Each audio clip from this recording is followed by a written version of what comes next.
कावेरी जी अपनी तीनों बेटियों ईशा, मोहिनी और सुहाना की शादी 3 घर जमाई लड़कों के साथ करवा देती है। उन्हें लगता है कि ये लड़के शायद घर का कामकाज संभाल लेंगे, लेकिन उनके तीनों घर जमाई बहुत आलसी थे। वो नौकरी भी नहीं करते थे और बाहर का काम भी नहीं। कावेरी जी ने अपनी बेटियों से कहा कि वो प्रेगनेंसी का बहाना बनाकर अपने पतियों को सबक सिखाए। अब सुनिए आगे। मम्मी, आपने जैसा कहा था हमने वैसा ही किया, लेकिन देखिए ना, विवेक का हाल तो वैसा का वैसा ही है।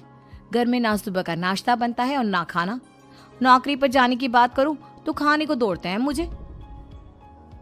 हाँ मम्मी, मैंने भी सुमित को कितनी बार कहा कि अगर नौकरी नहीं करनी तो कोई छोटी सी दुकान ही खोल लो, घर का खर्चा मम्मी, ईशा और सुहाना ठीक कहती हैं। अविनाश का भी यही हाल है। जब मैंने अपनी प्रेगनेंसी के बारे में कहा तो मुझसे कहने लगा, अरे दूसरी लड़कियां तो 9-9 महीने तक नौकरी करती है, बस डिलीवरी के टाइम छुट्टी लेती है। मोहिनी, तुम भी नौकरी करो। अब मुझे कहाँ नौकरी मिलेगी? मम्मी बताओ अब मैं क्या करूं? हे भगवान, क्या सोचकर घर जमाई दामाद लाई थी मैं कि मेरी बेटियां मेरे पास रहेंगी और खुश रहेंगी, लेकिन इन आलसी दामादों ने तो हमारी जिंदगी को भी प्रॉब्लम में डाल दिया है। मैं तो कहती हूँ मम्मी, हम लोग वापस अपनी जॉब पर जाना शुरू कर देते हैं। बता देते हैं इन लोगों को कि हमने प्रेगनेंसी का बहाना किया है। नहीं नहीं बेटा, ऐसी गलती भी मत करना। अगर तुमने ऐसा किया तो इन तीनों की आदत और खराब हो जाएगी, प्रॉब्लम आएगी, तब क्या करोगी तुम तीनों? हाँ मम्मी, आपकी बात तो बिल्कुल सही है। इन लोगों को तो सुधारना ही पड़ेगा। लेकिन कैसे? अपने बच्चों के आने की खबर सुनकर भी इन लोगों पर कोई असर नहीं हो रहा। पैसे कमाने के लिए घर से बाहर निकलना ही नहीं चाहते ये तीनों। अब मेरे दिमाग में एक प्लान आया है। तुम तीनों चिंता मत करो, उन तीनों को बुलाओ, फिर मैं बात करती हूँ। थोड़ी देर बाद कावेरी जी अपने तीनों दामादों को सामने बुलाकर अपनी बात कहना शुरू करती हैं। अविनाश, सुमित और विवेक, देखो बेटा, मैं ना तुम तीनों से बड़ा प्यार करती हूँ, इसीलिए तो तुम्हें घर जमाई बनाकर रखा है मैंने। अरे मम्मी जी, सीधे सीधे कहिए ना, क्या बात है? प्यार तो हम भी आपको बहुत करते हैं। अरे मम्मी जी, आपकी इज्जत भी बहुत करते हैं। अरे भाई, आपके जैसी सास और कमाने वाली बीवी सबको मिलती है क्या? हाँ मम्मी, विवेक और सुमित ठीक कह रहे हैं। आपकी बेटी से शादी करके मेरी तो जिंदगी ही अच्छी हो गई है। जानती हूँ मैं, और ये भी जानती हूँ कि तुम तीनों अपने अपनी बीवियों से बहुत प्यार करते हो। बेटा, बात ऐसी है कि हमारे कुल गुरु ने कहा है कि प्रेग्नेंट होने के बाद मेरी तीनों बेटियां शुरू के 4 महीने हमारे गांव में जाकर रहेगी, जहां मेरे चाचा जी रहते हैं। अरे लेकिन क्यों मम्मी, गांव में जाकर रहने आप है, अगर मेरी बेटियों ने यहाँ पर बच्चा पैदा करने की कोशिश की तो उनके बच्चों को कुछ भी हो सकता है। इसलिए अब से लेकर 4 महीने पूरे होने तक इन्हें गांव वाले घर में रहना पड़ेगा। हाँ तो इसमें प्रॉब्लम क्या है मम्मी जी?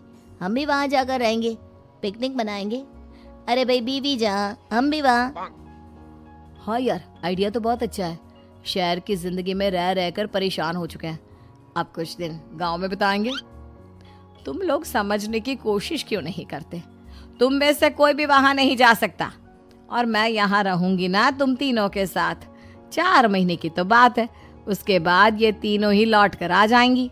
ठीक है मम्मी जी, अब हमारे बच्चों का सवाल है तो ये तो करना ही पड़ेगा।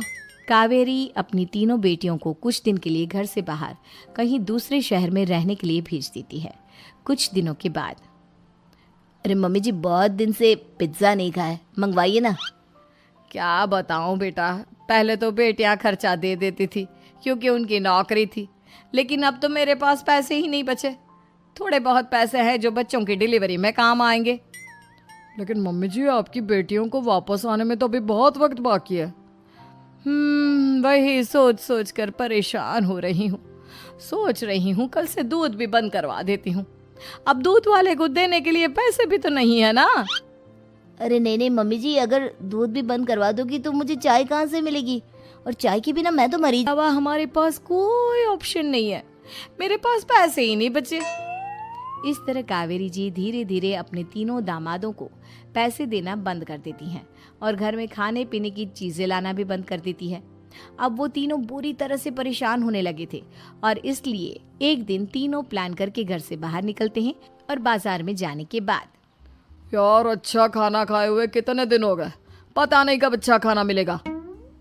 हमारी बीवियों के जाने के बाद तो हमारी हालत भिखारियों जैसी हो गई है यार। कुछ भी हो, मुझे तो आज पिज्ज़ा खाना ही खाना है। जेब में 1 रुपया नहीं और पिज्ज़ा खाएगा, कहाँ से आएंगे पैसे? अरे देख वहाँ सामने बोर्ड पर क्या लिखा हुआ है, कंप्यूटर पर काम करने के लिए एक आदमी की आवश्यकता है। भाई मैं तो जा रहा हूँ, काम करूँगा और शाम तक पैसे लाकर आराम से पिज्ज़ा खाऊंगा। जा जा, तुझे कोई काम नहीं देने वाला, हम तो घर जा रहे हैं। चल भाई सुमित। सुमित और अविनाश वहाँ से चले जाते हैं और विवेक उस कंप्यूटर शॉप पर सारा दिन काम करके 5 अच्छी चीज़ें भी लेकर आता है। ये देखकर विवेक और सुमित के दिल में भी कुछ पैसे कमाने की इच्छा जागती है। अरे सुबह सुबह कहाँ चल दी है तुम? मम्मी जी एक बहुत अच्छी जगह मिली है, कंप्यूटर पर काम करने के 5,000 मिले थे कल मुझे। अगर रोज़ काम करूँगा तो पूरे 40,000 की तनख्वाह। अरे वाह, ये तो बहुत अच्छी बात है दामाद जी, आपको जाना ही चाहिए। सुमित और अविनाश विवेक को इस तरह तरक्की करते देखकर परेशान हो जाते हैं और वो दोनों भी काम की तलाश में निकल पड़ते हैं। धीरे धीरे उन दोनों को भी काम मिल जाता है। अब कावेरी के तीनों दामाद छोटी मोटी नौकरी करके अच्छा पैसा कमाने लगे थे। एक दिन कावेरी उन्हें अपने पास बुलाती है। अरे वाह, विवेक 40,000 कमा लेता है, अविनाश 60,000 और सुमित तुम भी 40,000 के आसपास कमा ही लेते हो। कुल मिलाकर तुम अच्छे खासे पैसे कमा रहे हो बेटा। हाँ मम्मी जी, बहुत मज़ा आता है जब महीने के एंड में मोटी रकम हाथ में आती है।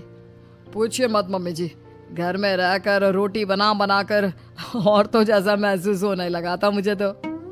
हाँ बेटा, तुम तीनों की बात तो बिल्कुल ठीक है। और जानते हो, अब तुम तीनों की पत्नियां भी वापस लौट कर आने वाली है। लेकिन मम्मी जी अभी तो उन्हें गए सिर्फ 2 महीने हुए हैं, आपने तो कहा था वो 4 महीने के बाद लौट कर आएंगी। ऐसा कुछ नहीं है बेटा, मैं सिर्फ तुम तीनों को सबक सिखाना चाहती थी कि आदमी घर में बैठकर बीवी की कमाई खाता हुआ अच्छा नहीं लगता। इस दुनिया में हर इंसान को मेहनत करनी चाहिए, काम करना चाहिए। कावेरी की बात सुनकर उन तीनों को अपनी गलती का एहसास होता है और कावेरी उन्हें सच बता देती है कि ईशा, सुहाना और मोहिनी शहर में ही कहीं दूसरी जगह रह रहे थे। शाम के वक्त उन तीनों की पत्नियां लौट कर आ जाती है और कावेरी जी का परिवार एक खुशहाल परिवार की तरह रहने लगता है।